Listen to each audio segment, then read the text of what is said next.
First, I want you to forget everything I told you so far. Well, everything that I'm about to talk about today is very hard for me to do. The myth, truth, trying to find the lesson is really, really getting in people's heads that they can't tell stories from just being present in that moment and just telling it how it is. Before we start getting into the structure of the story, myth, truth, and lessons or anything like that, the first thing I want to do is let you just say it the way it comes out naturally. 5-second moments are the building blocks of a story. It's not the actual story. 5-second moments are the building blocks that forms the castle, which is your story. A 5-second moment by itself is not the story. And the way you build this castle is you have to be able to connect the dots. What we're practicing week to week, small group meetings and all of that, when we tell our story, we heard the story. Oh, that triggers this story. Okay, that reminds me of this story. What we're practicing is connecting the dots. So what we're really practicing is self-awareness through these stories and hearing other people's stories. 90% of people think they're self-aware. So that means 80% of you guys are not self-aware, but you think you are. And don't feel bad because 80% of you are. Maybe I am too. Maybe I'm one of those 80% too. Self-awareness is not knowing ourselves. It's actually knowing exactly how we really are. And the best person to know that is actually people around us. The more you try to work on yourself, the less you're going to know about yourself. This is one of the self-awareness thing, right? Every time I go to a program or seminar or something like that, there's somebody who's like trying so hard to be vulnerable. It's like a competition for them. I'm the most vulnerable person here. And these are the people that tell us like the most tragic stories about suicide, death, about abuse, and the worst stories. This tragedy is not vulnerability. Vulnerability doesn't come from tragic events. It actually comes from sharing the detail of moments. Don't try to use adjective to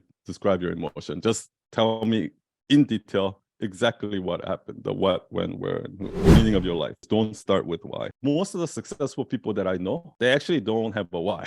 Their why is just to make as much money. They don't really have a why, and they're happy with that. They kind of live day to day. The true meaning of life, whenever you are in situations, you have two choices. There's this thing that you fear, you don't want to do. And then there's this like the safe route. And most people just go for the safe route. But that fear means that there's something there. That is a truth. Confidence comes from competence. Start with courage instead. I remember when I first started my business, there was this like dark moment where like, am I wasting time? Am I gonna go homeless because of this? But then it was the darkest before dawn, right? And then right after that, it started taking off.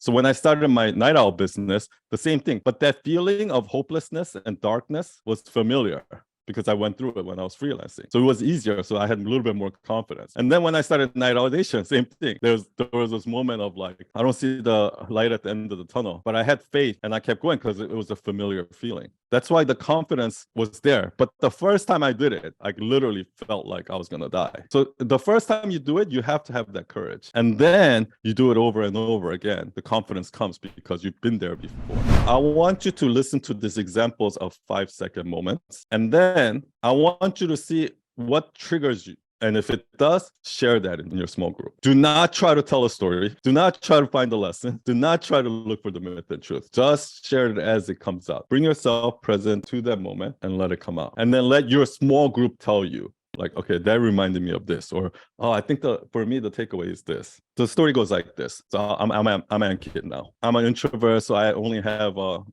or 3 friends. And every birthday, each other's birthday at midnight, we would send each other a text message and we would post on social media, happy birthday. And what I would do is I would set up notifications on my phone so that on their birthdays, I'll make sure to at midnight send them a happy birthday, right? So one day it was my birthday and I was in a hostel and I went up to the rooftop at midnight just to make sure I have signal on my phone, expecting these text messages to come in. I'm waiting. Midnight came, nothing. Waiting, nothing. And I felt a little bit betrayed, like a little bit like I sent you guys happy birthday messages like on social media posts like every year, and like, this is the thanks I get. And I was like, this sucks. And then went downstairs, went to bed. Next morning, wake up, got his calls from his parents. And then he just spent the day, he bought himself a cake. And that's the moment. You see how, notice there's no lesson or anything like that. But actually, when he shared that story, that triggered somebody else to share a moment like that. And that triggered somebody else to share a moment like that, okay?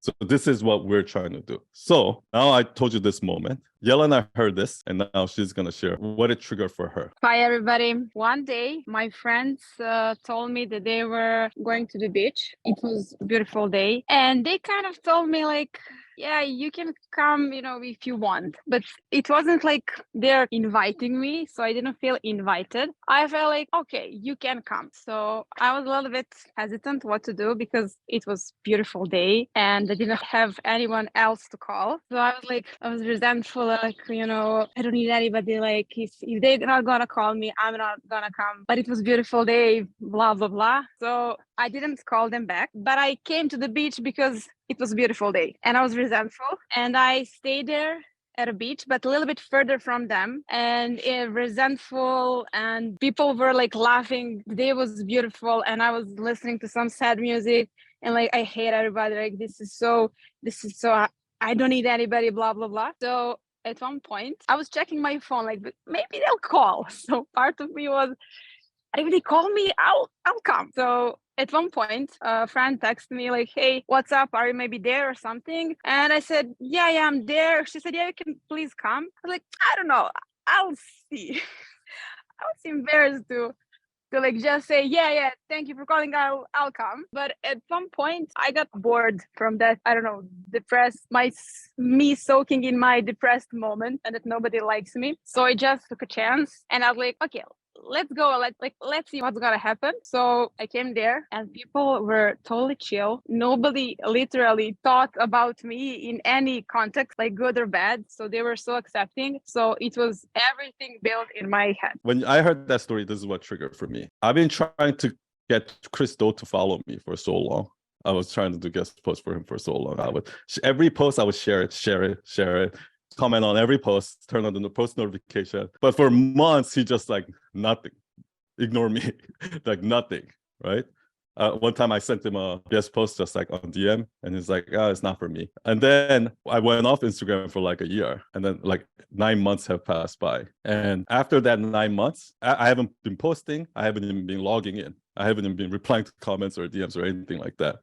All of a sudden, I get a follow from Christo. And I get a DM from him. He's like, "Oh, I heard good things about you, man.